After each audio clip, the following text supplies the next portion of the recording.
When you have enough and you can buy anything you want, your desire for that thing goes down drastically. I had a lot of drive, but I didn't really believe that I could do it. Like, I just did stuff. Like, I didn't ever think that it would work. Even like some of the most successful things I've done, like in business, I didn't plan for it to be successful. Like, I just did what I thought I should do. And sometimes that worked out really, really well. Sometimes it didn't. I do have something that I've been building that is finally starting to do well, that isn't dependent on my face, my personal brand, or like my image in any way really. And I'm very happy about that.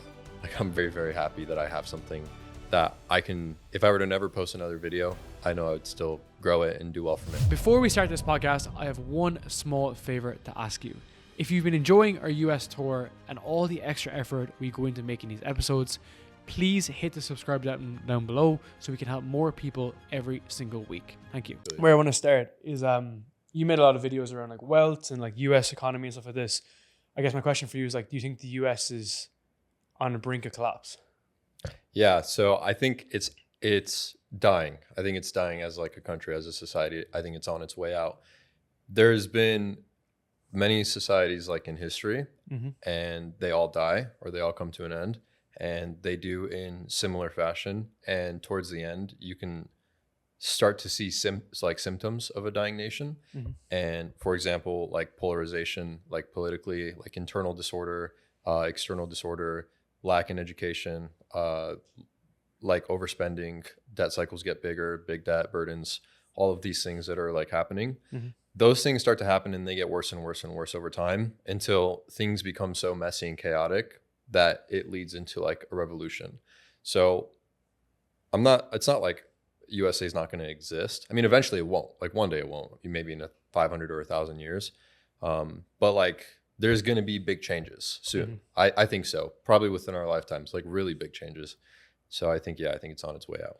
So you think maybe on the front end, there's like issues with the debt, there's issues with inflation.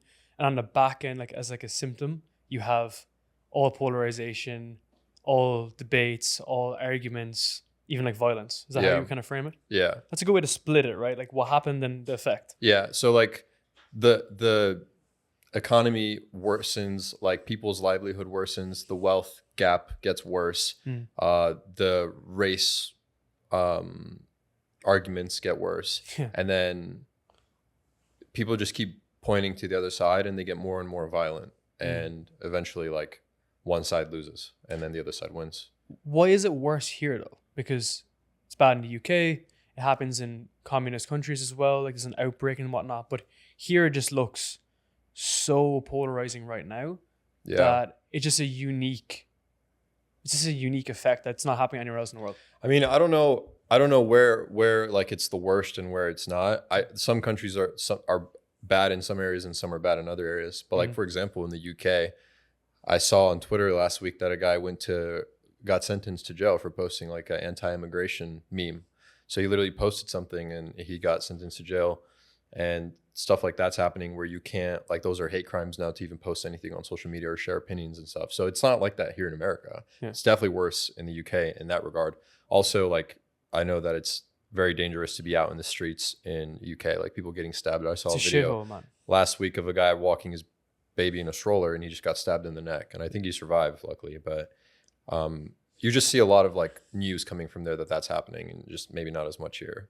I don't know. Maybe it's what they focus on more. Maybe it's what it goes viral.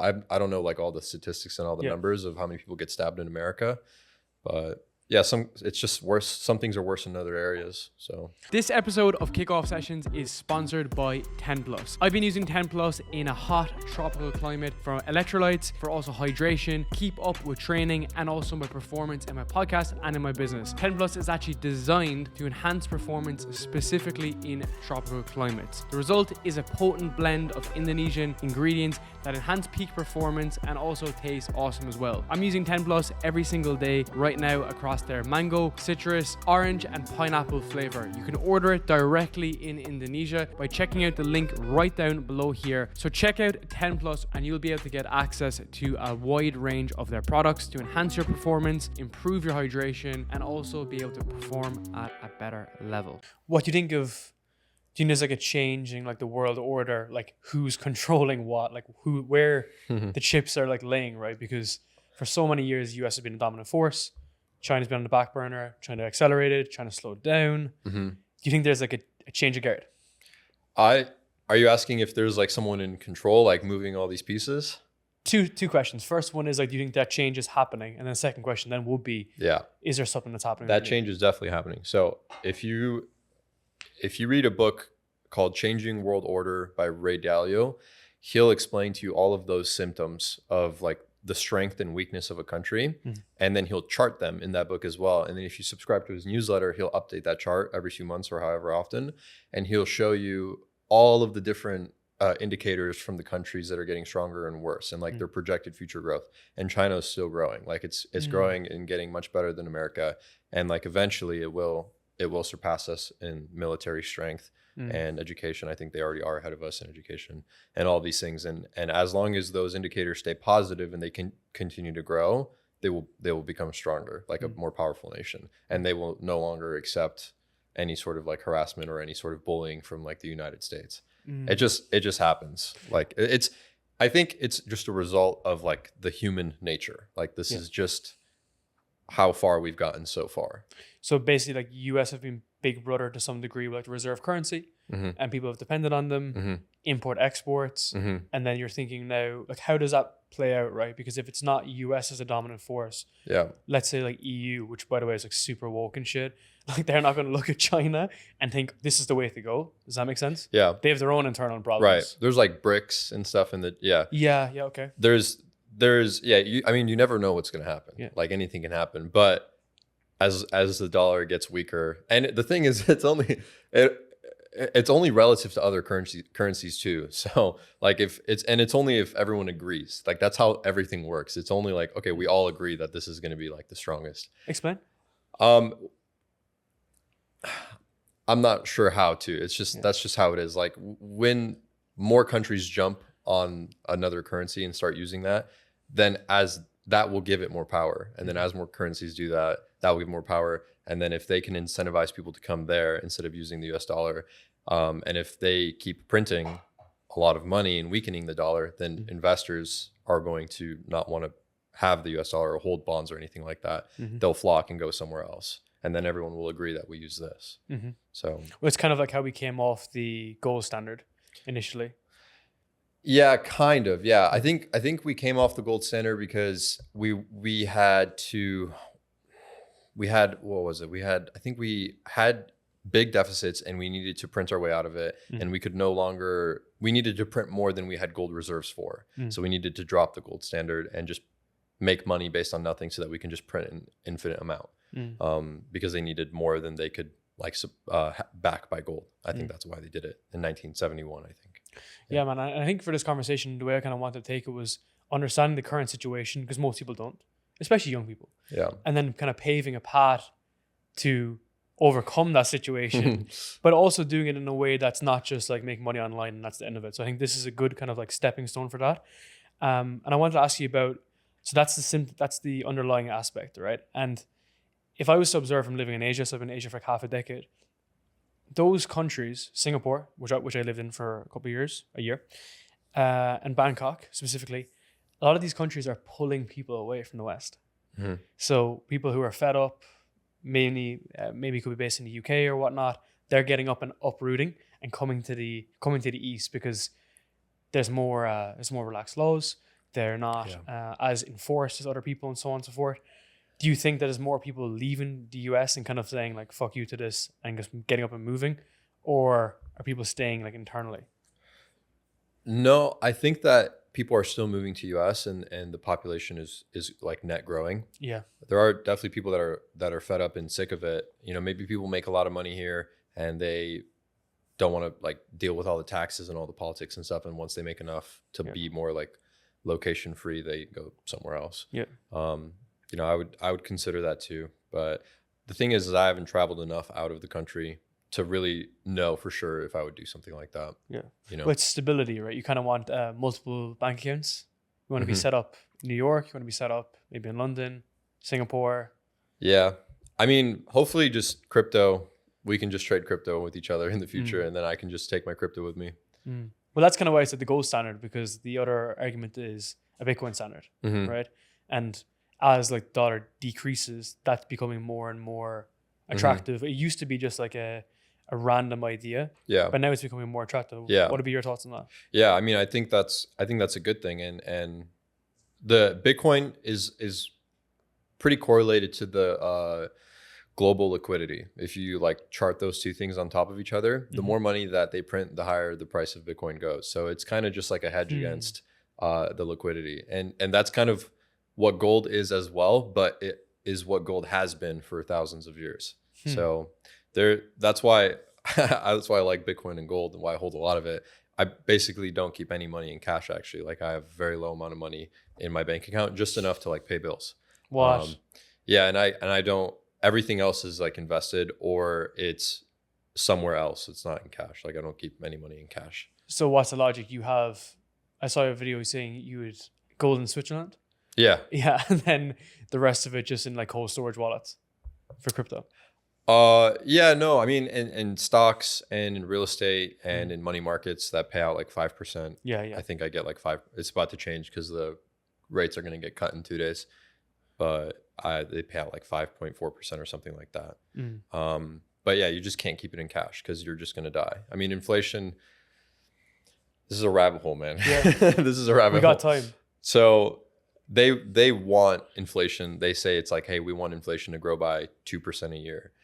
Which, by the way, 2% a year is exponential. So yeah, that's first of all their target. But like, if you actually look back, like maybe the last 50 or 60 years, the actual inflation rate is more than 2%. It's like 5.5% or 6% or something. Yeah. So that very quickly adds up and becomes like a huge problem if you just have a lot of money in cash. So if you make a lot of money and just keep it in your bank account, you're going to lose what they call purchasing power, which is like the ability to buy the exact same amount of stuff with that same amount of money. So for example, today, or let's say 5 years ago, it's 2019, you have 100K in your bank account. If you didn't do anything and you left it there, like let's say you lost the password and today you found the password on a notepad and you log back in, the 100K, you'll still have it, but it will only buy you $75,000 worth of stuff because the dollar has devalued by 25% in 4 years. I think that's like the statistic. So that happens. And granted, we've had high inflation in the last 4 years, but it doesn't, like, it only goes in one direction unless we have deflation, but it only goes in one direction. So even if we go back to 2% a year, prices are not going to come back down. They're just going to go up by 2% a year from here until they do another round of money printing, and then it goes up even faster. So it's exponential. And if you make a lot of money, you need to protect it. That's what I've like learned over the last 2 years and what I've been focusing on for like the last 2 years. Well, that's cool, right? Because you made your money young, but then you didn't just burn it on the latest Rolex, right? And we can kind of get to that too. And I want to ask you on that about like the control of it, because we've seen like the Fed go crazy, blow up inflation, but who do you think is behind like all of it? Like, have you thought that deeply about it? Who's behind all of it? Yeah. Like who's pulling the strings? Yeah. Is that actually a reality? Because when you walk around LA, right, and you feel it. You feel that it's reality, right? You see prices super high. You see people who can't afford to live in apartments, so they live in Skid Row. You see people that are super rich trying to look rich. So it seems a lot of it is like manufactured because it actually happens in existence. Like I can see it on the front end, and then the back end is all the strings being pulled. Yeah, it's a popular question, you know, like, but I don't know. Yeah, a lot of people blame whoever they blame, you know, the Democrats, they blame Obama, they blame the Jews, they blame all sorts of people. Yeah. But at the end of the day, I don't know. Yeah. I haven't really cared too much. Do you look closely at like politics and stuff, or do you just focus mainly on your own wealth? No, I mean, the closest I've got, I just, whatever I find on Twitter, I get a lot of political stuff on Twitter, and I haven't read any books on politics yet. I would though. I mean, the Changing World Order, that book is mostly about like macro economy, but it goes into some politics a little bit. And I actually read one book on politics, America's Cultural Revolution. You should read that book. This is a really good book, actually. That's the only book I've read on politics, and I would like to read more, but I have to finish the Bible first. So that's more important to me. Were you always religious? Yeah, my parents were. We were born Christian. Yeah. Born Pentecostal Christian. And did you kind of fall out of it a small bit and then come back to it? Yeah. So, I mean, I was forced to go to church in like to believe everything. And then I think when I was 17, like I became sentient, you know, like conscious, and I was like, hey, wait a minute, like, why do I believe the things I believe? So I was like, actually, I don't believe this. Like, you forced me to believe it. So yeah, then I stopped for like 4 years, and then eventually I was curious about it, and then I started to learn about it again, and then I came back, I would say. Yeah, and I think like the fact that you came aware of that at 17 is super young, right? Like most guys, Maybe I don't know, but like as in most guys are just fucking playing Call of Duty at 17, right? Yeah. Some people never do. Yeah. Some people are just boss their entire life. Yeah. Yeah, exactly. Some people never break out of it. Yeah. But what do you think was the kind of trigger for you to think about it? Because I went back to your videos, right? And like, you're super young, you're making money in e-com, but that's not normal, right? It's not normal to be doing those things. And yeah.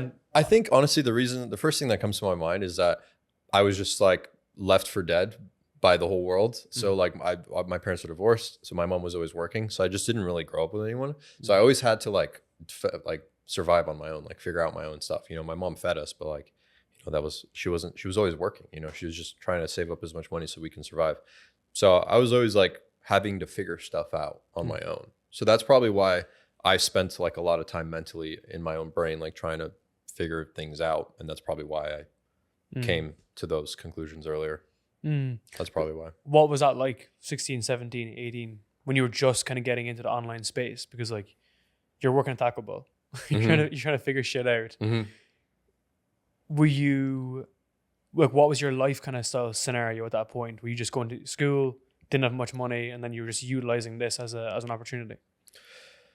Yeah, exactly. I was just going to school. I was, you know, being a high schooler, like partying, just hanging out with friends, going to the lake, just doing whatever I want to do, just being normal. It was nice to have friends and just to like not worry about things for once. Yeah. Just have a lot of friends, and yeah. What was the drive though to go keep pushing though, right? Because now you're chill, but you still have the drive, right? Did you just have the drive when you were younger? Oh yeah. Okay. I see what you're saying. So yeah, I mean the drive, I've wanted to make a lot of money. Like, yeah, I guess since I was young. I mean, I always wanted to since I was really young because of all the things my mom said to me growing up regarding money, like, oh, we can't afford this, we can't do this. So even when I was like, I think maybe like 13 or 14, I was still living in Michigan when I first thought I was like, I'm going to be a doctor. Cause like, that was like, it's so funny thinking back. It's like your brain is so like 2D. It's like A, B. Indoctrinated. Doctors make a lot of money. I'll be a doctor. Like, I didn't know there was anything outside of that. But yeah, it was since then, just cause I didn't want to put my kids through the same thing I was going through. Yeah. Yeah. Which ironically, speaking now today, is like, I am going to have to put my kids through some sort of difficulty, because if I just give them an easy life, then they won't turn out to do much or be great. So it's ironic, but anyway, yeah, I had a lot of drive, but I didn't really believe that I could do it. Like, I just did stuff. Like, I didn't ever think that it would work. Even like some of the most successful things I've done, like in business, I didn't plan for it to be successful. Like, I just did what I thought I should do. And sometimes that worked out really, really well. Sometimes it didn't. But yeah, the drive, it's kind of a weird thing with drive. It's like, I had a lot when I was young because I had no money, and then I made a lot of money, and now I'm like, I have more than enough. I can retire and be happy. But there's a newfound drive that's different than the old drive. The old drive was like a drive out of necessity or scarcity or like survival. And now I just want to work really hard, and I want to be really proud of what I do. And I want to just I just want to do a good job. I want to build something and do like a good job. You know what I mean? It's playing more of like an infinite game, right? Because the monetization side of it's taken care of, but now it's more playing games with long-term people that you want to play. Yeah. To some degree, right? And you just want to build something really cool that people really enjoy and that really changes someone's life and makes their life better in some way. And yeah, just do cool stuff that people appreciate, you know? And then the money is a result of that. It's just a byproduct of But it's not necessary. You're not doing it for the money. That actually allows you to build better things though, right? I think so. Yeah. Yeah, I think so. Because when you're younger and you're just trying to get anything, that's when you see like 17-year-olds building agencies for nail house. They'll do anything for money. Yeah, exactly. But they don't understand like the second or third order consequences of like not being able to get leads for a nail salon. Yeah. You know? But then over time, then they kind of develop something that you're actually interested in. And it's easier to build in much more like a natural way. Yeah. Does that make sense? Yeah, I agree. It's almost like a rite of passage. So you grew up quite poor, and then you had like a lot of challenges even from your mom's when she moved over here, right? She grew up in Romania, wasn't it? Mhm. It was a communist country and everything. Mhm. What kind of gave you the spark in your mind that you could spend the money you make? Like, what went from kind of more scarcity into abundance that I can buy the McLaren and I can do this, right? Or do you think, did you have to learn that? Because that's something I struggle with. Definitely. You're saying you struggle with like having to spend money? No. Like giving yourself the ability to spend money? Giving myself the ability. So I'll give you an example. That's good, bro. Don't spend money. I know, but sometimes it's like I'll give an example. So when you spend money and it has no impact on your bank account negatively, you kind of shouldn't have these existing thoughts that, okay, it's a bad idea, whatever. But it's ingrained in me from growing up with very little money and going through university with no money and whatnot that it's just not right. But I know obviously it's okay to obviously do that. But making that purchase is just a barrier for me. And the only time I was going to get a car recently, and it was Elisa's mom said it to me. She was like, before you buy it, rent it for a month and see do you actually want it. And I was like, oh, fuck $1,000. I got it, and within like 7 days, I was like, I fucking hate this thing. I was like, it's just not me, you know? Yeah. But then at the same time, like, I like watches. We have a really nice house. We're getting a new house, and it's going to be like all white, like massive pool and everything. And I'm okay for spending that, but it's almost like things for myself. I don't like spending for. It's scarcity though. Yeah. It's scarcity. Yeah, I know it is. And it could be more than one thing. Like two things can be true at the same time. Like you could want to, you could, for example, the way I feel like I don't want to spend things on myself because I don't need anything. Like I don't care. Like I don't really need anything.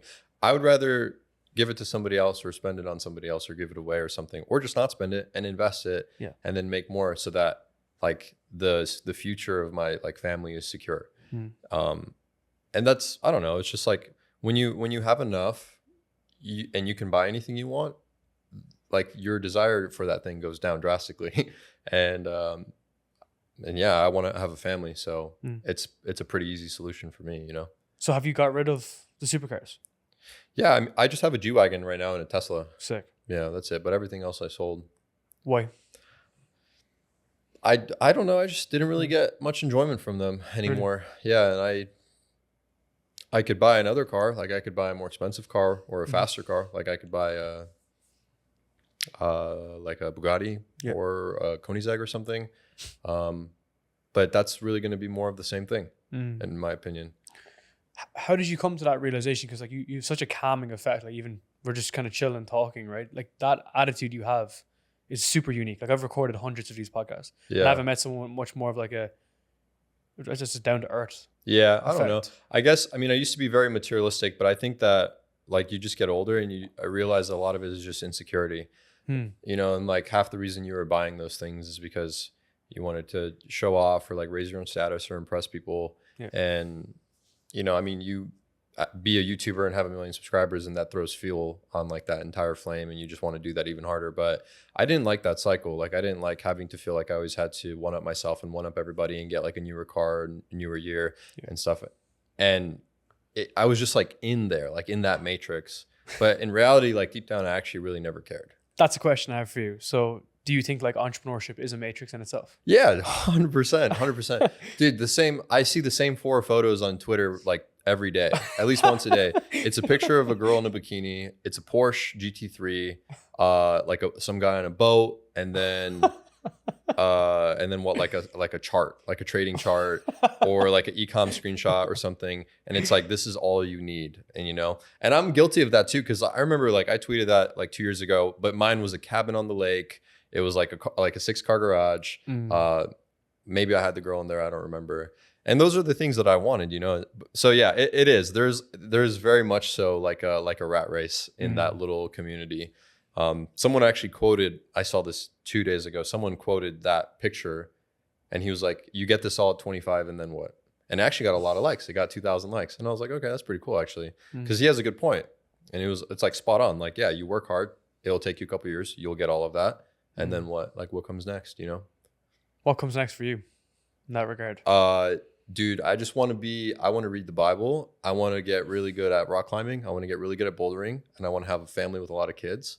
And I just want to be like, have an amazing family. Like I want to have a amazing marriage, and I want to have an amazing relationship with my wife and with all my kids. And I want my kids to just be happy and to find something that they like doing and they're passionate about, and to give them everything they need to be able to do the best in the world at that, to become the best in the world at that thing, so that they can, work hard in their own ways, and just to give all the glory back to God and to do my part and then be done.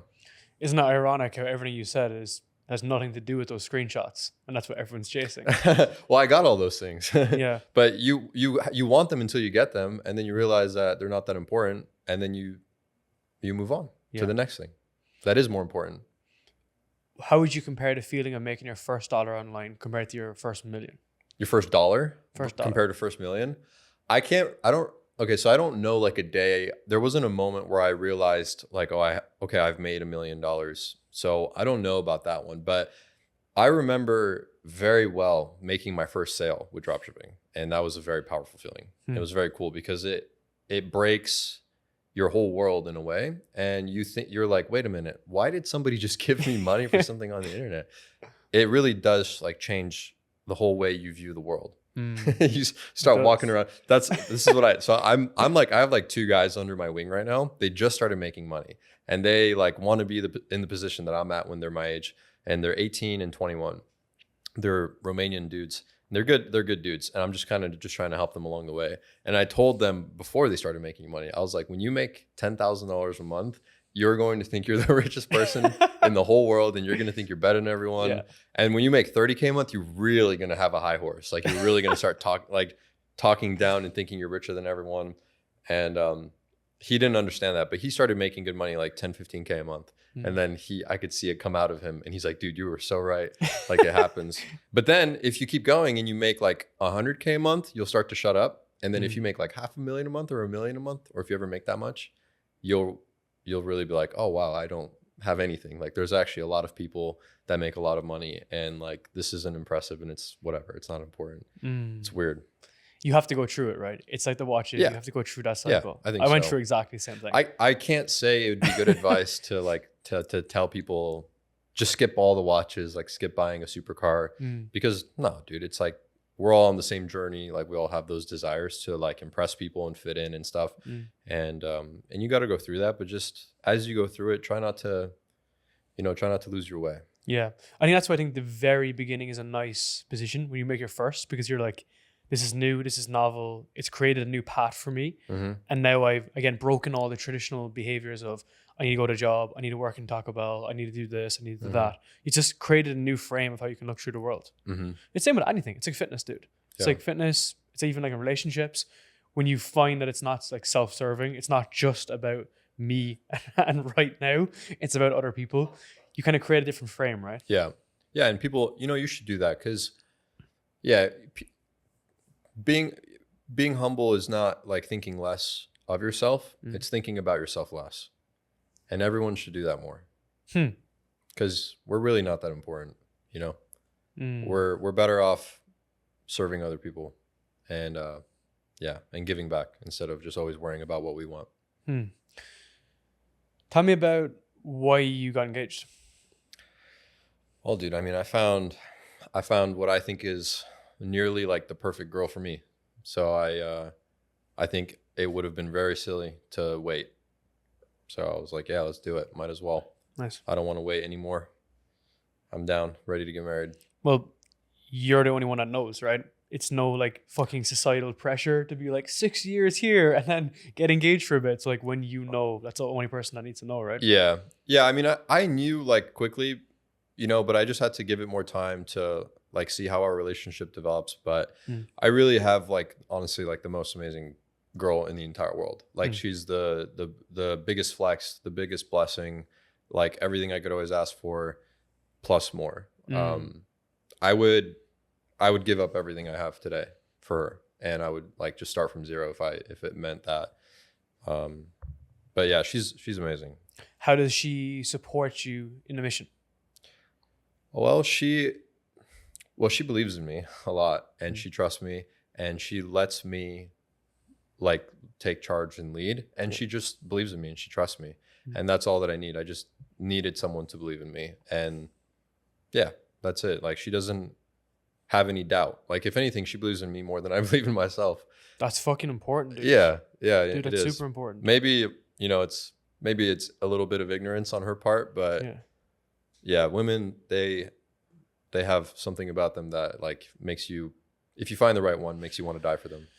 Do you watch Kickoff Sessions and wonder, how did he get that guest? Well, I've actually broken down every single step to get the best guest in the world, what I like to call our guest management system. This is a step-by-step tutorial with templates and scripts as to how I get the best guest in the world every single week. If you want to see guests like Luke Belmar, Justin Waller, Justin Welsh, Matt Gray, and many, many other people, follow the link down below in the description and I'll give you the exact system we've used to get over 250 guests and generate over 40 million views on Kickoff Sessions. So click the link down below and I'll give you the system right now. 100%, man. And like, that's what's interesting, because like me and Elise, she was the one that encouraged me to start a podcast, encouraged me to start like a business. She saw things in what I was doing that I had never seen, just blinders on, limiting beliefs. And she was able to kind of open up those like literally like neural pathways, like go here, like do this, and then propels you forward, versus someone who's like me, like you, who's just geared towards building, where it's like a lot of like, it's antagonistic, right? You're clashing with your people. And like, that's what a lot of modern relationships have become, is like two people that are very similar are clashing at each other, and like basically jostling for first place. Like, dude, I couldn't think of anything worse than going home and comparing MRRs with another chick. Nightmare. That's nightmare fuel. Or just like, or everything's about like one-upping the other person, or it's like all like a power battle or power struggle or whatever. And I've seen that in Ireland, dude. That happens everywhere. I feel like that's getting more and more common. And it's not a good dynamic. It's not a successful dynamic, in my opinion. Well, that's what's interesting, because like, you know, it's more like a traditional view that we largely have. Like, Elise can literally do whatever she wants. She just wants to play girl and chill at home, right? And I'm happy to go build stuff as a result. Whereas like the feminist view is like, you can't actually do that. You should let them go. They should also be building. Whereas like Elise has the option to do it. She can do whatever he wants, but doesn't want to do it. Yeah. Does that make sense? Yeah. It's like a perfect polarity of like masculine and feminine. You shouldn't really let anyone tell, like, it's like saying that somebody needs to do something is like just inherently already so wrong and so backwards. It's like, no, you should just do what you want to do. Like, if my wife wants to, she's really artistic, and so she's in school right now for interior design, and I support that, and I actually want her to do that as well, because I want her to have her thing. And interior design, she loves it. She gets passionate about it. I went to her place yesterday and she showed me like the desk that she designed, and she had all the elevations and the drawings of it all, and she loved it. Like, she was super happy, and I love that. Like, I want her to have her thing. And you know, we don't have any kids yet. We're not married yet. When we get married, when we live together, when we have kids, that's probably going to change. You know, maybe she will slow down on that. Maybe she won't do interior design. Maybe she'll just prefer to spend more time with the kids, or like teach them piano, or take them out or something. But the point is that like, I just want to give her the freedom to do what makes her happiest in life. I don't want like bad influences from outside influencing her to, you know, say like, oh, you have to go get a career, or you have to make a lot of money, or don't let a guy like cage you or something like that. Because all that's just BS, bro. Like, 100%. These people are just insane in the head. Like, anyone that, why do you talk so much on the internet? Just like, do what you want to do in your own life. Like, stop telling other people what to do. Just do what makes you happy. Why are you trying to bring everyone into your own worldview? And that's only changed in the past like 10, 15 years. Because like, I know that I like the position that we're in, because we're not like shilling advice, being like, you need to do this. Just like, it's just allowing people to do what they want to do, whether it's build a business, whether it's working a job, whether it's stay at home, right? And the reason I'm saying this is because in Irish culture, the biggest thing is like, oh, like after paternity, get the woman back working. Like, she has to go back working. But you want to know what happens in the back end? The kid has to go into daycare. How much is daycare? Average daycare is about €2,500. Okay, so we see is that a year or a month, or what is a month, dude? A month, bro, a month. So imagine two people that are on like 9 to 5 salaries, 40K, 50K each.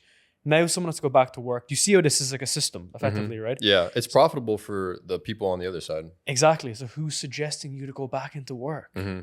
is the fucking people that are the ones that are making the companies in the back end. And also if a girl works, then she pays taxes. And that's another thing too. Because if someone's at home, then it goes back to like what happened during the scamdemic, which is like you give people a way to think. And then because they're at home and they're just thinking on their own, like we're living together, we're having different ideas about business ideas. We're like, you know what? Fuck that job. I'm not going back to that job. Does that make sense? If you don't have like actual control over what they're doing from 9 to 6, then what happens then afterwards is they go off to do their own thinking. Yeah, dude. A lot of people are just they're an unrealized product of what they see on the internet, and they're a product of like the beliefs of influencers that they love, celebrities that they subscribe to. And like those types of things. But people honestly should spend more time alone, like in their own thoughts, and just kind of try to figure out who they are and what they actually care about and what makes them happy and what they're good at. And just forget about all that stuff on the internet, that noise, bro. Yeah. It's a lot of noise. It's a lot of just stuff you just got to turn off. Like whenever I'm in a gym here, I see up on the screen, there's like 4 monitors, but like American football, politics, American football, you know, and it's just a continuation of like indoctrination. I think it makes you think in a certain way. And then everyone is happy once the team wins and they're miserable when the team loses, right? Yeah. What made you kind of have that to create a worldview for yourself? Because that's super important, right? Like on the path to having like a life of actual independence and freedom, how did you create your own worldview and discover who the fuck you are? Dude, see, the thing is like what I'm saying now, people will go back to like how I was 5 years ago, and I'm living in contradiction to I was living in contradiction to what I'm saying. You've evolved though. Exactly. Yeah. Like I've changed. So when I was 19, 20, 21, like I was in it. Like I was posting everything on social media. I went back on my Instagram archive and I would post like 3 stories every single day on my Instagram, just talking about like what I'm doing in my day to day and posting my car and like trying to flex. And yeah. And the thing is I was just doing that because that was like what I was in and what I thought I had to do, and I wasn't really thinking about it and whatever. And I was young and whatever. But it just got so exhausting, you know, like just always being on the internet. It was, I don't know, even recently when I had like my the biggest blow up that I've had, where I like went mainstream and we were posting a bunch of shorts and stuff, like, bro, just, oh my gosh, being on the internet and having so many clips of me and like having to do all these things was just so exhausting. And I was like, I can't wait to not do this anymore. I don't want to do it. So I can't tell you like what made me switch, you know. I think just going through it and learning to not, you know, appreciate it or like get exhausted by it. I think that's just what it was, honestly. If that makes sense. It's just very interesting to observe how you didn't keep up with the pace, because it becomes again like a rat race, or the content rat race, that you upload like videos every 1 or 2 months on YouTube. Yeah. And then you might have the odd tweeter here or there on Twitter, but it's like interesting how you just subconsciously didn't keep up with that trend, right? Yeah. Yeah. I mean, everyone's different, dude. Like that's just not what I want to do, not what I care about more. But on the other hand, you have guys like Jordan Welch. You know Jordan Welch? Yeah. Yeah, and he's been very consistent for a long time, and it's like exponentially taking off. Like his videos are doing better and better, and he loves it. Like he loves the grind, you know. And me and Jordan are actually very similar in a lot of ways. But it seems like on the outside, I haven't actually talked to him about this, but I'm curious. I'll call him soon and ask him. It seems like he enjoys it a lot, and like that shows in his content, you know. And he just wants to keep doing it and keep growing and keep doing his thing. So it just depends on the person, you know. Yep. Like if you're watching this, you don't have to be like me or like Jordan Welch. You just have to find out what you have to be like. You know, you don't have to just do what we do because we do it. Yeah. So I would say that people who are on that grind, not Jordan specifically, but just people in general, have a content business. So it's a content driven business. So what's your business on the back end that isn't dependent on you being the caricature on TikTok? Yeah, that's what I'm working towards a lot. So I do have something that I've been building that is finally starting to do well, that isn't dependent on my face, my personal brand, or like my image in any way really. I'm very happy about that. Like I'm very, very happy that I have something that I can, if I were to never post another video, I know I would still grow it and do well from it. that's one thing that I've been working on. And then I still have like the real estate skills and the investing skills that I've made, and those have nothing to do with my face. So yeah, I'm very happy with that kind of work, and I really enjoy doing stuff that doesn't have anything to do with my face. Yeah. Are you still running e-commerce stores? So I'm not, it's funny that you asked that. I'm not running any e-com stores right now, but I am like flirting with the idea of getting back into e-com and just doing e-com again, better than I have ever done it before and bigger, and just not posting about it and just like actually going crazy and doing it for a while and just not posting about it. So more like, would you kind of build a brand, something with longevity that's not dependent on? I've been flirting with that idea. Yeah. And I have been like in contact with some suppliers and doing product research and stuff. So it is something that I probably will be doing here soon. Yeah. But I haven't started yet. Well, I technically have started, but I don't have like a Shopify store yet. Yeah. But going back to like the first business, I know you don't want to disclose much, but to me, it seems crazy to be able to grow a business without content on the front end. Like, are you dependent on ads? Like, what's the logic there? No, we're gonna use content. It's just not me. Okay. It's just not my content. Yeah. So we're gonna have, we'll have ads and we'll have influencers and we'll do the whole thing. Yeah.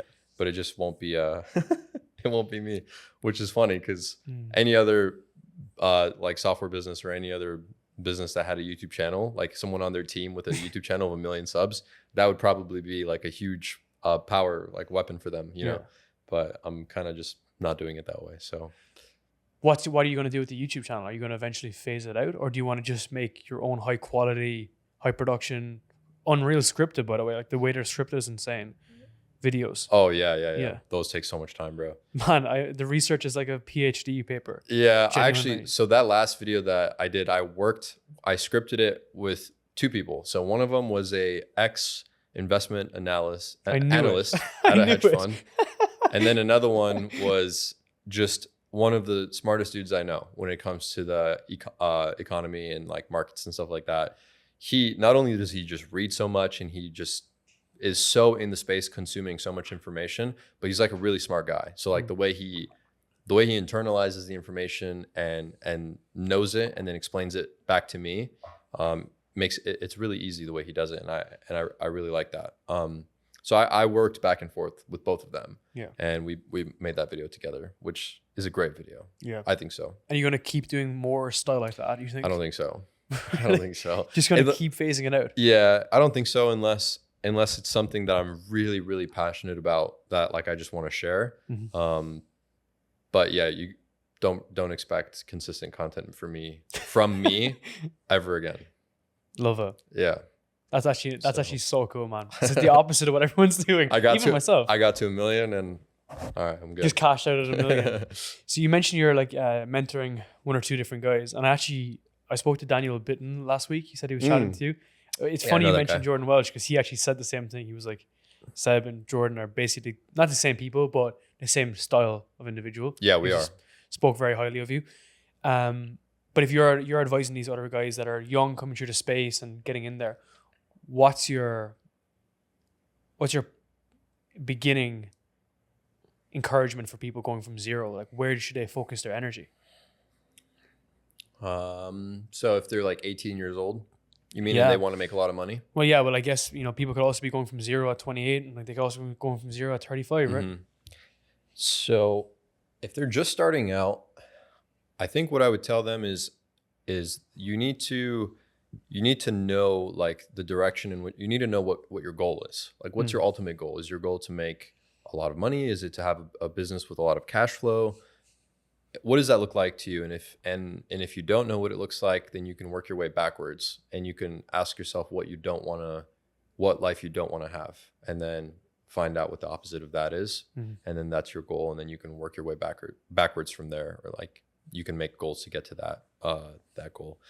I would tell them to try to understand their goals really well and to understand why they want them, because a lot of the time you will pursue the wrong things. You won't think about it, and you'll just pursue things that other people have programmed you to pursue, like we talked about. And you'll just waste a bunch of time, and you'll just do something that you don't want to do, and you'll get sucked in from one direction into another.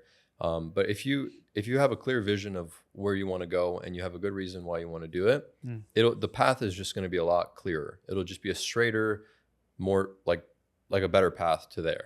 So spend a lot of time with yourself thinking about where you want to go and why you want to go there. And then when you have an idea, you can start making like actionable steps to get in that direction. If that goal has anything to do with like financial freedom or making a lot of money, I think the best way to make a lot of money is just to have a skill that you're really, really good at, and then to sell the skill on the internet. And it's really that simple.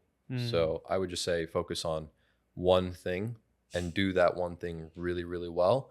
And if you do something really, really well for a couple of years, not only will you make a good amount of money, enough to survive off that one thing, but through that process, so many doors will open up to you and you will know where to go from there. So and things can change and, you know, anything can happen. So I'm not going to say anything past that. Yeah. Just pick something that you want to be good at and do that.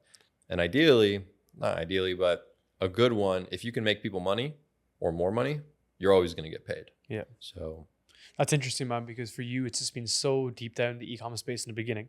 And that opened up the idea for the agency, spun off into different businesses. And if you're familiar with a guy called Eric Sue, he calls it the rule of 3. It takes 3 years to do anything worthwhile, like 3 years to learn a skill effectively, to really become like an expert in it, 3 years to take off with a business, 3 years to grow a podcast. It's like that first 3 years, you're figuring shit out, don't know what's going on. And if you can get through that period without niche hopping, giving up and whatnot, then you're kind of on your path from there. And that's the irony that most people are not willing to stay with, right? Yeah, dude. Yeah, it's well said. And yeah, you just gotta go. Just go. Like a lot of doors will open up. A lot of things will come your way, and eventually you're gonna have so many opportunities that you're gonna have to learn how to only pick the right ones and not say yes to everything. So you know, once you get into this world, people are like worried about it. You know, like, oh, how am I gonna make money? Like, how is it gonna be sustainable? Can I actually do this? But you'll see. It snowballs though, right? It's when you think that you're not going to be able to do it again, but then you do it better. And then you build the foundations and the infrastructure. You might hire people and so on and so forth. So you're building a team around that and it becomes predictable. To be honest, dude, it becomes more predictable than working a fucking job because you have the skills. So you can just go into different niches or go into different topics. Yeah. And you can actually build it. Yeah. And the and the more skilled that you get, and like the better you improve your resume, you know, like worst case scenario, you hate business and you don't want to run a business, like down the line, but you have a really amazing skill. You can go to any company probably and just tell them what you've done, and they'll do anything for you. And I'm saying that it's a speculation because I've never went to another company and got a job with another company, but I've been offered jobs at companies based on like the skills that I've done, and they've been great, like amazing positions that are a lot of money. And another thing is because like what we did with the affiliate marketing and the affiliate links, how we creatively promoted that and what we're doing with it. I've been on calls with a handful of companies now, like some big companies, software companies. And it's amazing what they'll do for you if you tell them your track record. Like if you say, hey, these are my numbers. This is what I've done. This is why I did it this way. They will move things around for you and do stuff for you. And yeah, so what's an example of that, sorry? Like I spoke with TikTok, for example. So I got on the phone with TikTok, and you know we did okay with TikTok, but I told them what I really wanted. And then TikTok did some stuff, and they changed some things, and they made my job more difficult. And then I stopped working with them, and then they reached back out to me, and they're like, "Hey, like what's going on? You haven't been, you know?" And I was like, "Well, look what you guys did. Like you guys essentially screwed me over. Why would I work with a company like this that does this?" And then after that conversation, they switched everything, and then they came back and helped me out, and they like made exceptions and did stuff for me as well. So I'm just saying, like, if you have skills, people will like they'll make exceptions for you. Like they'll do things for you because you're valuable. And if you don't want to run a business, I'm sure I, you know, could go to a business and say, hey, this is my track record. Give me a job. Give me a job and give me a good salary. Give me, you know, bonuses or whatever, and I'll do my best. This is actually an interesting point because you don't need to be the guy in the front, right? That's spearheading everything. That's all Mhm. over Instagram. Like you can basically be this guy in the background. 'Cause Mhm. every CEO has an operator. I also have an operator. Mhm. A guy that's much smarter than me that runs everything on the back end. Yeah. And he's fucking sick. Yeah. And I literally was on a call with him this morning at 5 a.m. and I was like, you're literally a lifesaver. If you Mhm. weren't here, everything would crumble. Yeah. So you can be that second man in command. And there's nothing wrong with that. Yeah. But it's frowned upon in the Yeah, online space. It is, exactly. It's one of those like stigmas in the space that you're programmed Yeah. to, like, you know, you have to be like the number one at everything. I even have some friends that tried to be number one, and they were like, dude, this is not me. I'm not number one. Like Yeah. I'm better off doing like my job or what I know I'm good at, instead of coming up with all these ideas and being stressed all the time and whatnot. Have you been watching these episodes and really wanting to grow your own podcast? Do you not know where to begin and you feel stressed, overwhelmed, and under pressure? Are you tired of wasting time, money, and energy to actually create the perfect episode? That's where Voix comes in. Voix is a done-for-you agency where we produce and edit your podcast. We grow the show on autopilot, and we also monetize the show through your products and services. We've helped over 50 podcasts to grow and monetize their show. We've also given them back hundreds, if not thousands of hours to be able to focus on the right things in their business. We have some of the biggest podcasts in the world in our network, and we're sponsoring and growing shows every single week. We've generated over 100 million views, over 10 million downloads, and on top of that, we've generated over 2 million client revenue. So if you're interested in learning more about how Voix can grow and manage your podcast, schedule a call with me directly below via the link, and we can chat about how to grow and monetize your show right now. History repeats itself though. You know, you take it back to the start of the conversation, you mentioned about different empires, different countries, constantly like blowing up, exploding, and then it falls apart. It's the same with companies, dude. Like a company is a microcosm of the Roman Empire. It's continuously, right? So the guys that are growing up, the biggest, hundreds of employees implode regularly due to bad leadership and not the right person. Does that make sense? So it's like, it's the optics, right? There's a lot of optics in the online space, which you kind of completely avoided, right? But guys are trying to pretend that they're other people to get ahead of other people that also are trying to pretend to be other people. Yeah. Yeah, that's another thing you want to be careful of. And I even told those two kids that I mentioned, they, like, he'll tell me the truth. He'll be like, dude, like, I drove past the dealership. I saw a Urus. I can't afford a Urus, you know? And he's like, I see this one kid, he's 19. He has a Urus. And I'm like, dude, like, come on. Yeah. Like, don't compare yourself to other people, you know? Just compare yourself to your previous self. And even if you grow, let's say you grow 1% at a time, 1% a week or 1% a day or whatever, how I said earlier, the 2% inflation, that's exponential. Same thing with growing, and with like the skills that you learn. So like your time will come, you know, don't worry about other people. Just as long as you're doing better and you're growing, eventually whatever you want will come. So don't worry about other people. That's just like, it's just a distraction. Like, it's not useful. You can be inspired by other people, but don't like feel bad about yourself if you don't have a Lamborghini at 19, which is funny considering what I went viral for.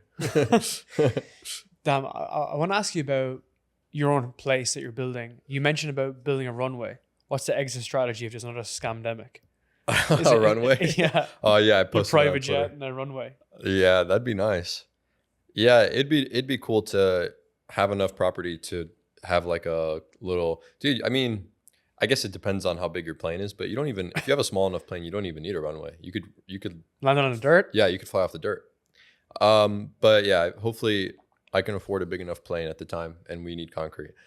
But it'd be cool. It'd be cool to do that, like in wherever I end up moving, to just have that in the backyard and just have that like as a last resort. But you know, that's pretty far out there. You know, that's like down the line. So we'll see. I think that if I have like a homestead ranch type thing in the mountains by a lake or whatever, yeah, you know, and I can hang out there, and it's not in America, not in a dangerous place, and that will be good enough for a long time.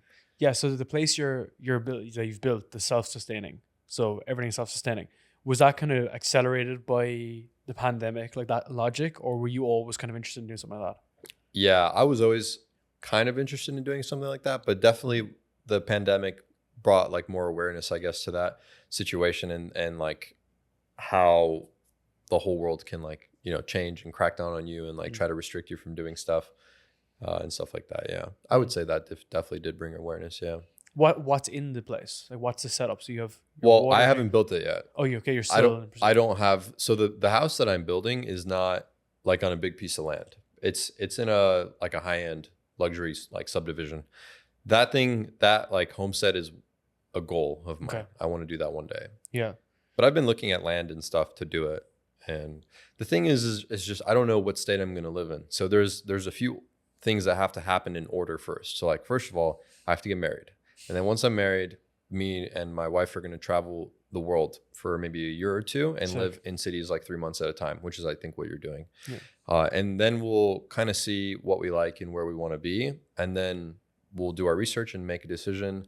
And then when the time's right, we'll move there and then we'll find land there. And then, you know, so it's like 5-10 year plan. Nice, man. You know, well, that's the luxury of actually being able to travel though as well, because like where we are now, even with your business and shit, you don't have to be in here 24/7, especially if they're offline businesses, right? If they're just regularly molding businesses. That was the biggest kind of thing for me was I'd built this stuff, I'd built the infrastructure, I'd built the teams, but I was still chained to my desk. So it's giving yourself permission to be like, all right, we can record in different places. We can be in Singapore, Dubai, Bali, London, wherever we need to be. But it's giving yourself the permission to do it. But there has to be that period first whereby you actually are locked in for 3, 4, or 5 years. Yeah, you have to go through that first. Yeah. You know what I mean? There's no escaping that side of it. What do you think is like the biggest fall down for a lot of guys? So let's say these guys that you've been mentoring, they're getting the 10, 30, 50K. What's the demise with a lot of these people where they end up exiting the market? Yeah, that's a good question. Yeah, I don't know. I think maybe too many people get sucked into that like entrepreneur rat race, and they spend too much of their money on things trying to impress other people, and then they don't pay their taxes on time, and then they get in big trouble.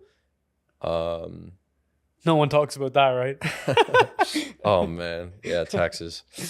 You just got to pay it like a Band-Aid, bro. I remember when I sent out that money like a year ago, I prepaid for 2023, and yeah, man, that sucks. You prepay, so you pay in advance. Yeah, you prepay like what the estimated amount will be, and it's like beneficial to prepay the taxes for some reason that my accountant told me.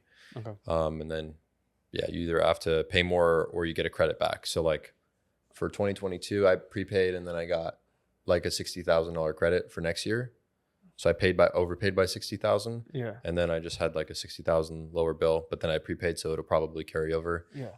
But anyway, I don't know, like the biggest downfall, honestly, it could be a lot of things, you know, but getting stuck in that mentality where you need to like always buy stuff and do that's probably one of them. Always buying new stuff, not learning how to invest, not learning how to grow wealth. How are you growing your wealth now beyond just the businesses? So on like the wealth and investing side, is there something you're doing that you're proactively investing in because what position you're in now? You by diversifying your money in different areas and by minimizing your big losses and your big drawdowns and taking small losses, small wins, and big wins. That's how. So that's the best way to get wealthy over time because of CAGR, or compound annual growth rate. So yeah.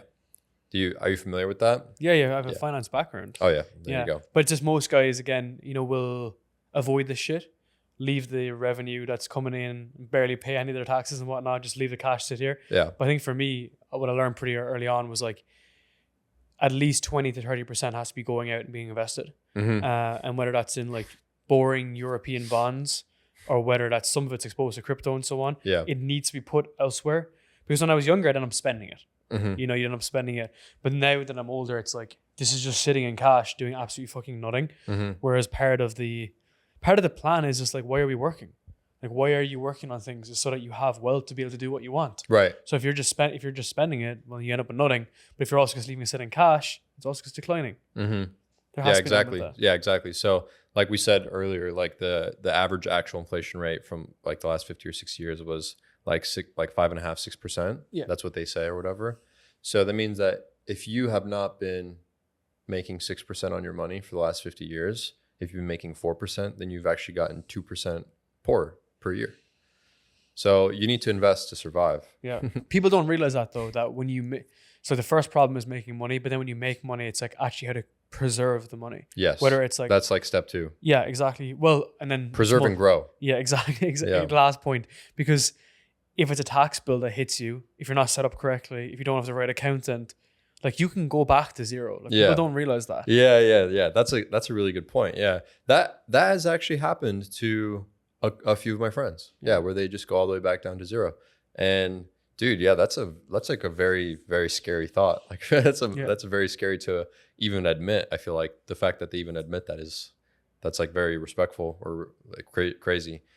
But yeah, the goal is not to do that, because that is a big drawdown. That's a big loss. And the big loss has a big effect on where you end up at 65. How do you learn from those mistakes? So whether it's like a big teardown in crypto, whether it's a boom and bust business, or whether it's like a shitty relationship, you end up getting divorced. Oh yeah, that's a good question, dude. I think that I've always been very bad at learning from my mistakes, to be honest. And maybe I haven't been, but I just feel like I have been. Because usually I have to make the same mistake a couple of times, like 3 times, before I really learn from it. And I think it might be like an ADHD thing, because I'm always like thinking fast about the next thing and going here, and like I don't really process why something happened and like how I can improve from it next time. But I'm learning to deal with it, and I think I'm getting better. So how I do it now is I just think about the mistake like a lot. Like I just really internalize it and try to find out why it happened, and I just think about it, and I think about how to prevent it next time. And I just spend more time thinking about it instead of just like moving and being sporadic and impulsive and jumping from one thing to the next. But I don't know. I think I've always been bad at that. There's not enough time delay between someone fucking up and doing the next thing, because it's usually like an urgency thing. I need to fix the problem, move on. And I felt that even in my personal life, when things have gone like really, really badly, so preoccupied in the next thing that I don't actually internalize it at all. And it's a massive like, dude, like guys are particularly bad at that, whereas they have that avoidance and then you miss it completely, and that's why you end up like fucked. Maybe that's why. Maybe we avoid it because thinking about it causes us stress, and we avoid the stress because we deal with stress enough, and we want to just, okay, whatever, just move on, like take it on the chin and move on. But maybe it's not the best strategy. Well, there's also a second point as well, that if you're so used to carrying, like, let's say it's the stress of a business, huge business, doing a lot of revenue, a lot of stress, a lot of employees, that all the other stuff, you're like, fuck this, I'm not going to handle it. If this is a small, medial problem, not a big problem, because it's not a big problem to you, you don't face it. One of my very big mentors said to me recently, like he's gone through a lot of hard stuff, which is like, if you're going through a difficult point in your life or whatever, everything else still continues. The business continues, your fitness declines, your relationships decline. It's not like you pause a snapshot. Everything else still moves in life. Yeah. And you're caught in the middle. Yeah, exactly. No, that is it. Well, who is that mentor? This guy called Ned Phillips. So he was a guy on my show initially. I met him in Singapore, took me in like under my wing basically. Built a company to 50 million, went to zero afterwards. Tech startup. He's an ultra marathon runner. Just a really good guy. He's also a good father. He has 2 kids. So he's living a life that I want to live, obviously apart from like the business is imploding, but there's lessons in that. Does that make sense? There's lessons from there. So even we're looking at a few different opportunities right now, and he's the first person I can send a quick voice on WhatsApp. I'm like, what do you think of this? And he's like, oh, from my experience of fucking this up, I would do it this way. And the wisdom comes from the pain, right? Does that make sense? You're not asking a 21-year-old for advice. You're asking someone who's literally spent 20 years doing something and falling apart. I want to ask you, go ahead. I was going to say, I really need someone like that in my life. Really? Yeah, I'll admit that. I really need someone that's really has cultivated a really good family, has a good spiritual life and relationship. And yeah, the business would be a pro. Yeah, it's because they know what it feels like. Like this guy was young at one point, had nothing, from Scotland, living in Asia, he's been living in good places, he's lived a good life, but he's burnt things along the way. And then being able to pass off those lessons is hugely valuable. Even like Elisa's dad, if you don't mind me telling the story, like Elisa's dad grew up, was a homeless initially. Yeah, and he was from Phoenix. No way. Yeah, and he retired from sales at like 35, medical sales. Oh, wow. So he got a scholarship to university here, got into a good role, made a ton of money, retired, and then had to go back to work from an injury. And then as a result, went back to work and has built it back up. So there's so much wisdom that comes from that pain, right? And that's what I want to learn from. It's guys that are, it's not tactical. It's more like philosophical. It's a journey, right? Yeah. Yeah. What were you going to ask before? I was going to ask about the health, your health side. Health? Yeah. Okay. How do you think there's ever been a point whereby you've jeopardized your health for the business? Yeah, but not because I was like working extremely hard and I was just like in the street, like in grind mode. It was when I was younger, when I was 19, but it was not for business. I was just being stupid. Now I'm not as much as I was in the gym like a year or 2 years ago. And it is because I'm working more. But it's not jeopardizing. Like I'm still very healthy. I still go to the gym and, I'm not overweight or anything. And I still rock climb and stuff. So not really. Do you have like a cook? Meal plan cook? I don't have I am marrying my chef. Yeah. She's my chef. See? She cooks for me 80% of the time. And if it's not her, then there's a restaurant here called Protein House. That's like I literally bodybuilding just food. ate from there. Yeah. I literally about an hour ago. Yeah. I was there too. I was there. I ordered on Grab. Oh, okay. On Uber Eats. Well, I was up in the north one, so I was there right before I came here actually, and they just make like super clean food. So. Same. That's all I had, man. That's funny. Yeah. So it's either her famous recipes or Nice. Protein House, and that's pretty much it. So. As good as a chef, almost. 100%, but it's just interesting because most people will neglect that fact, right? I think you can do both. I've had discussions with guys that are very big, like huge businesses, and they said like you can only do one at a time. I don't agree with it. That's why I asked you about it, because you can have a very strong hold on your health, wealth, and relationships, which is nice, right? Yeah, I try to juggle those three things and not let anything drop. Yeah. But without jeopardizing one in the middle, though. Yes. Do you get me? Because the thing is, dude, that's the thing I realized is that they're all very important. If you let one thing fall, it's going to bring down the other two things as well. Always. So always. Because of that, I started to be a little bit more conscious about my health, because I realized when I was like doing cardio more consistently and just eating even cleaner, I was just like better. Like I was just more organized in the business and with the relationship. So, but not too much. It's like back to the balance, So, but yeah, if you stop going to the gym, which I did for like a few months there, it starts to bring me down in the other areas too. But dude, like Arizona's so sick though to get outside as well. You know what I mean? Yeah, it is. It is cool. Yeah, it is. I just wish that it had nice 4 spot. seasons. I wish there was more than one color. Here, it's only one color. It's brown. True, but you can just fly somewhere quickly, right? Yeah, Do you get me? I know, but I want to have grass and lakes and creeks and trees. Where is best for that? Would that be Boulder, Colorado?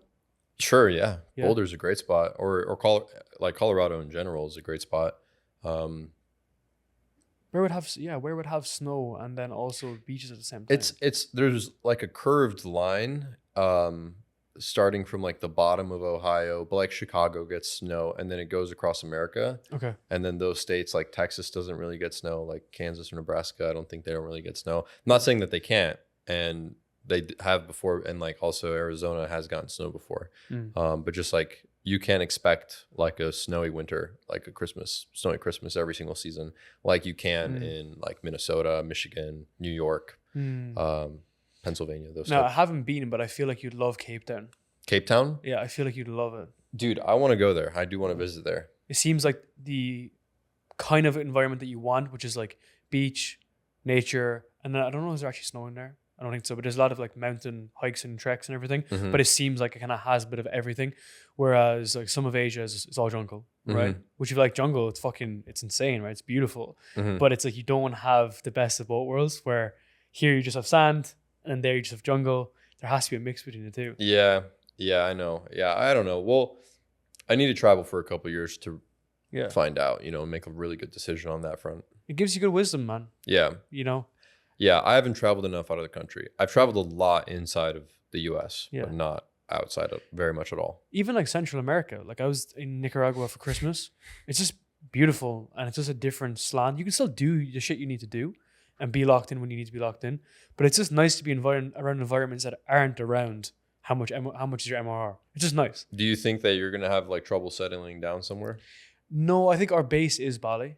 So we've been there for like 4 years. Mm-hmm. When I moved out of Singapore, because Singapore is similar to Dubai, I was spending like 6,000 a month on rent on a very average apartment, Mm-hmm. and it was meant to double. So I was like, Jesus Christ, this is so pointless. It wasn't worth it. So we moved to Singapore to see, do we want to go into a big city? And then we moved back. But now we're going to move into kind of like the middle of nowhere in Bali. Well, we're kind of slowly working our way out. And because I'm based there, I can come here easily. Not that easy, but I can just get there and have people take care of the dogs. People live in the house. We have like housekeepers and everything. Whereas having housekeepers in Singapore is like, not that chill, right? 10 times. Yeah, but it's also just not that practical. It's more of a headache, right? If you have 5 dogs, you can just have someone to come in and live in the house and it's chill. Mm-hmm. So you think you'll stay in Bali for a while? For sure. Really? Yeah, for sure. And we own stuff there as well. There's a lot of businesses that we have set up there and so on and so forth. And for the most part, like Bali's like pretty stable. It's just a good culture. And then it allows me to come to Dubai to do a few podcasts. All my clients are based in the US. What about the language barrier? Because they don't speak English there, do they? In Bali specifically, it's become more westernized. Really? Yeah. So, and yeah, Elise is fluent, but I'm not.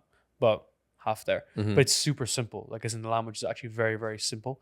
But it's mainly English, right? It's like when you go to Mexico's a bad example. It's like when you go to like Italy. When you go to Italy, like people in the restaurants will speak English to you, for the most part. So it's pretty chill from that perspective. And I wanted to leave specifically Irish culture. Now I do love America and I do like being here. I like the energy here, but I just wanted to leave Ireland in the UK. I grew up there. What other cities have you gone to in America? New York. Been in New York, North Carolina, Vegas, California. But I think here's probably my favorite so far. You like here the most? I like it because it's good like drive, good ambition, good people. But then it's not like New York, whereby like New York is the grind. Like it's just the grind. The lights are on 24/7 in the city. Looking at people that come out of the investment banks, when I used to work in investment banking, I'm like, damn, I'm happy that I'm out of here. Like the guys that are 30 look 45. And it's New York is a very like, oh, where do you live? What's the name of your building type of place? What company have you started? Have you raised money?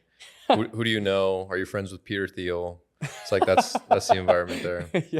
And then LA is like, oh, whose party were you at last weekend? Oh, Logan Paul, David Dobrik. It's like, oh, I was at the Phase. It's very clout based. And New York's very finance based. And then Miami is just degeneracy. It's just it's just party and drugs and degeneracy. That's what they call it. And OnlyFans. Sin City, right? And what do they call it? Sin City? Sin City? Yeah. I think they call Vegas Sin City. Oh, is it? But Miami might as well be. But yeah, Arizona's nice. It's nice. It's chill here.